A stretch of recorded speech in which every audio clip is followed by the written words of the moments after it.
इसका मतलब होता है प्लाव, मतलब हल, ठीक है। दूसरा पॉइंट, जो इसका मेन टारगेट होता है इस आसन का, सिर्फ और सिर्फ नेक और अपर बैक होता है, मेन टारगेट की बात करें तो। और ये जो आसन है अब वो कैसे कैसे बनता है वो देखो। ये एक पर्सन है ऐसे, ठीक है, ये मतलब ये इसके पैर हो गए, और जो इसके हाथ होंगे वो इधर एक दूसरे से ज्वाइंट होंगे, मतलब ऐसे करके, ठीक है। ये हमारा इधर लिखा हो, ठीक है, मतलब ऐसे ये आसन परफॉर्म किया जाता है, ठीक है। अब इसके बेनिफिट्स की बात करें तो फर्स्ट बेनिफिट, ये रिड्यूस करता है बॉडी फैट को, ठीक है। दूसरा, ये मेमोरी पावर को इंप्रूव करता है, ठीक है। और थर्ड पॉइंट, ये अवॉइड करता है डिजीज को, जैसे कि डायबिटीज हुई, ओबेसिटी हुई, ब्लड प्रेशर हुआ, एक्सेट्रा, ठीक है। और ये आसन हमें कब कब नहीं करना चाहिए, जब हमें डिस्क की प्रॉब्लम हो, या फिर हमें बैक पेन हो, या फिर हमें कोई नेक इश्यू हो, तो हमें ये वाला आसन नहीं करना चाहिए, ठीक है। बात करते हैं सिक्स्थ आसन की, वो है पश्चिमोत्तासन। ये जो आसना होता है वो कैसा होता है देखो, पहले स्ट्रेट बैठा है इंसान ऐसे करके, ऐसे, और जो उसके हाथ होंगे वो होंगे इधर पैरों पे, ठीक है। इसका पोस्चर ऐसे बनता है।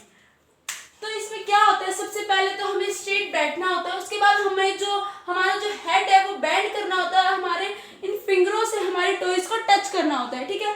यही होता है इस आसन में। इसके बेनिफिट्स क्या क्या होते हैं, ये हमारी बॉडी वेट को कंट्रोल करता है, और जो फैट्स है उसको डिक्रीज करता है, ठीक है। दूसरा, हमारे बोन्स, हमारे बैक और लेग की मसल्स को स्ट्रेंथ देता है और फ्लेक्सिबल करता है, ठीक है। और थर्ड पॉइंट, ये जो अस्थमा की प्रॉब्लम होती है, वो ये जो आसन होता है उससे हमें रिलीफ मिलती है अस्थमा से, ठीक है। फोर्थ, ये रिलीफ देता है हमें बैक पेन से, क्योंकि ये देखो इसमें क्या हो रहा है, जो हमारी बैक है वो स्ट्रेच हो रही है, ठीक है। तो ये हमारे बैक पेन से भी हमें रिलीफ देता है। अब हम बात करते हैं ये आसन हमें कब कब नहीं करना चाहिए, हमें कब कब नहीं करना चाहिए। फर्स्ट, जब हमें कोई रिस्पिरेटरी डिजीज हो, ठीक है। दूसरा, हमें कोई बैक प्रॉब्लम हो, या फिर हमारे स्पाइनल में कोई प्रॉब्लम हो, तो हमें ये आसन नहीं करना चाहिए।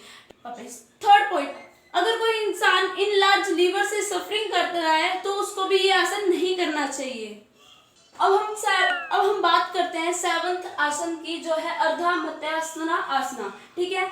ये कैसा होता है, सबसे पहले हमें नीचे बैठना होता है, ठीक है। और अपने एक हाथ से हमें दूसरे उल्टे पैर को टच करना होता है, उसके टॉइस को, ठीक है। तो एक बार हमें लेफ्ट साइड करना होता है, एक बार हमें राइट साइड करना होता है, ठीक है। तो ये सभी इसमें लिखा हुआ है। अब बेनिफिट्स की बात करें तो ये रिड्यूस करता है बैक पेन को, ठीक है। दूसरा, ये हमारी स्पाइन की फ्लेक्सिबिलिटी को इंक्रीज करता है। तीसरा, ये हेल्प करता है हमें O2 सप्लाई करने में लंग्स में अच्छे से, ठीक है। और ये जो आसन हमें कब कब नहीं करना चाहिए, किस किस को नहीं करना चाहिए। सबसे पहला पॉइंट, प्रेग्नेंट औरत को। दूसरा, जिसको कोई डिस्क की प्रॉब्लम है उसको भी ये वाला आसन नहीं करना चाहिए।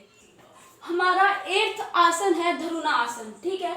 इसके जो ये पोस्चर, मतलब ये आसन जो है वो ऐसे किया जाता है, मतलब अपने हाथों से अपने लेग्स को टच किया जाता है, ठीक है। इसके बेनिफिट्स क्या क्या होते हैं, ये हमें थकान के टाइम पे बहुत यूजफुल होता है। दूसरा, हमारा ब्लड सर्कुलेशन अच्छा करता है। तीसरा, ये डाइजेस्टिव, जो ये इम्प्रूव करता है हमारे डाइजेस्टिव और रिप्रोडक्टिव फंक्शंस को, ठीक है।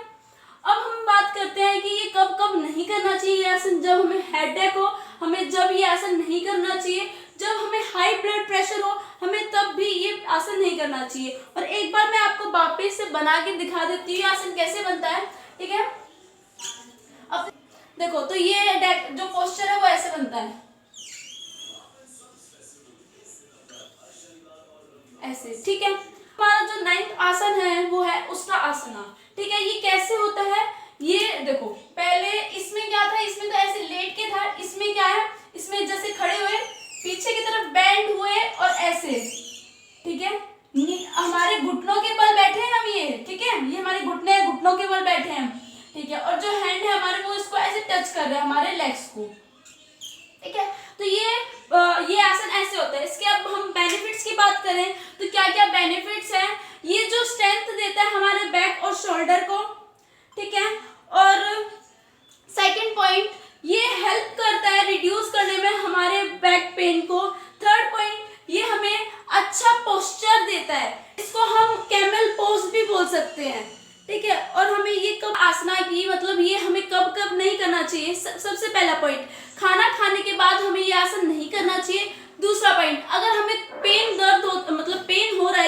आसन करने के टाइम, तो हमें ये आसन करना बंद कर देना चाहिए। और ये थर्ड पॉइंट, हमें ये आसन जब करना चाहिए जब हमारी जो बॉडी है वो रिलैक्स पे हो, ठीक है। तो ये जो वीडियो थी पूरी ओबेसिटी के बारे में थी, और हमने क्या क्या उसके आसन्स पढ़े कि किस किस से हमारा जो ओबेसिटी है वो कम होगा। अब पढ़ेंगे डायबिटीज के बारे में और उसके आसन्स के बारे में।